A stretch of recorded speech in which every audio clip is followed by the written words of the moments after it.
Hello. It has been a little bit since I've done a live share. I'm sitting in my 4-season room, and today I did some contemplating. I do that every day, let's be honest. That is my life. Right now, though, I've had a lot of extra time in the car. My husband has had some extraordinary life-changing medical things that came about back in December, and we've been dealing with those as a family, and he's doing excellent. And not a lot of people, I guess, outside of our regular sphere of influence probably know that, but we've had to overcome some challenges in our family in the last few months. So if I've been extra quiet, that's probably why. And it's also given me an opportunity to really stretch myself and grow as well. So, and my little furry friend down here, are you going to say hello, Bubbles? Come here. He wants attention. So if you hear some mewing in the background, he's probably wanting his dinner. So he's looking out the window in the 4-season room right now. Today I wanted to just share something that was really, really on my heart, really a nudge from deep within me. Wanted to share this on a video, and it'll go up on YouTube, and I'll post a link to it eventually. But today is March 2nd, FYI, and it is crazy birthday week at our house. So I'm sneaking this in before I have a guest tonight, and looking forward to that as well. So today, as I was talking with my husband and running my errands, I had to go to the grocery store and to the bank this afternoon, and that was my quiet time in the car for a little bit.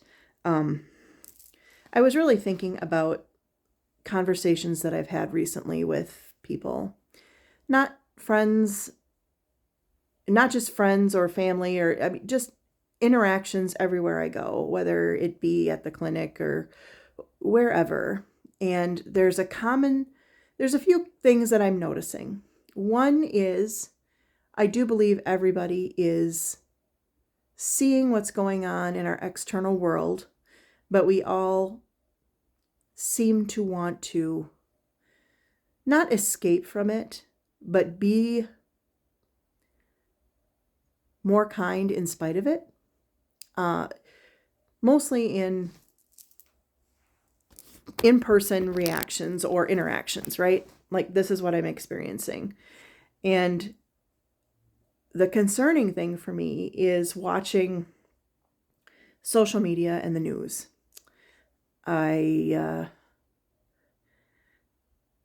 It tugs at me, and not in a good way.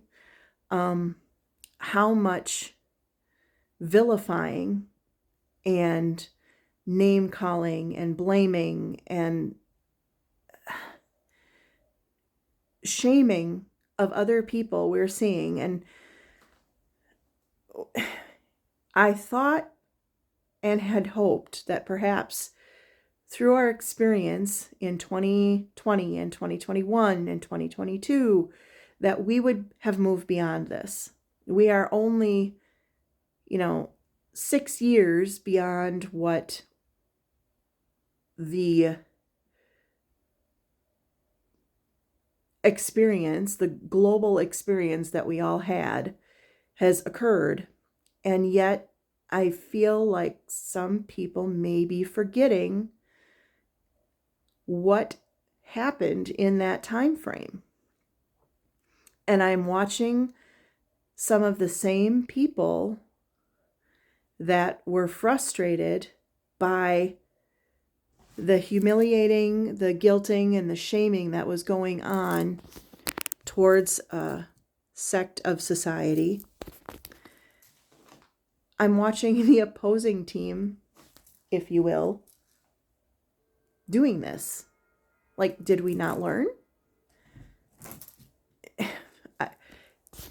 it's a struggle. It's been a struggle the last couple of weeks, just watching that happen. And what disturbs me even more is that some of these people, I'm not naming names, but some of them claim to be extraordinary Christians, extraordinarily spiritual people. And I'm watching the hate spew in their writing and in their sharing on social media. I wholly admit that I participated in some of that and have really made it a practice to not project into the collective. Look who came to say hello. Hello, boys. Yeah. And I'm still seeing it. And I don't know if it's just because there's a fear in the collective of this stuff repeating, or if there's a fear personally in our own lives that if we place a projector on somebody else, we do not have to look at ourselves. This is what I do believe it boils down to. I know that since about 2015, 2016, I've personally been on a path to self-explore, learn about why I tick, why I would have emotional outrage, why I struggled with grief, all these different things. So I've been on a journey learning about this and journaling and contemplating and reflecting upon things in my life, only to discover that a good portion of my guilt and shame over the way that I handled things in life was externally driven. Externally driven by doctrine, externally driven by teachings, externally driven by things that man or society has created or imbued in our world that we are to follow as a human, as a person. I struggle with that because as a God-loving spiritual woman, I know that there is greatness in me if I bring God within me and project it outwardly. And I've learned through various studies that unconditional agape love encompasses everything. Everything. Love does not necessarily mean mushy gushy, wonderful, extraordinary, only joy and peace. It doesn't. It covers all of it. It covers the ick. It covers the dirty, the gringy, the get down on your hands and knees and plead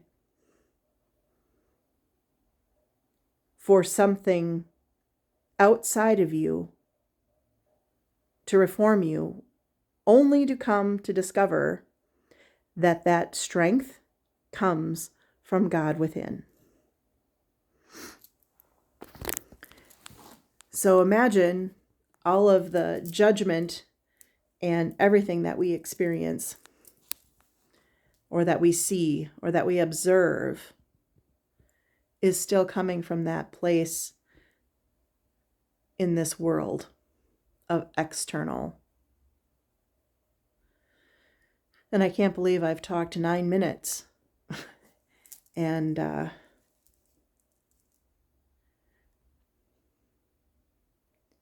this is just my normal thought process throughout the day when I'm like, wow, really?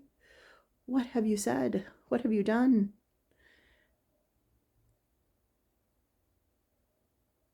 To take things internally and pause and reflect before speaking outwardly,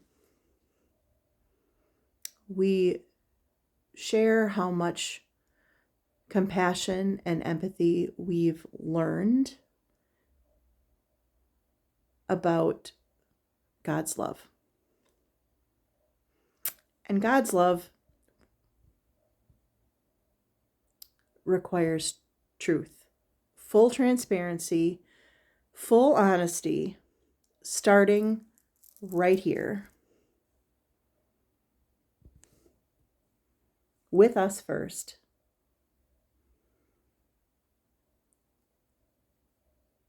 And not with other people's judgments.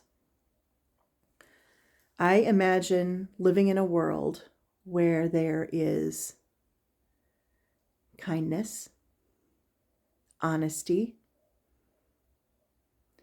the ability to be oneself without being judged for what I choose to do.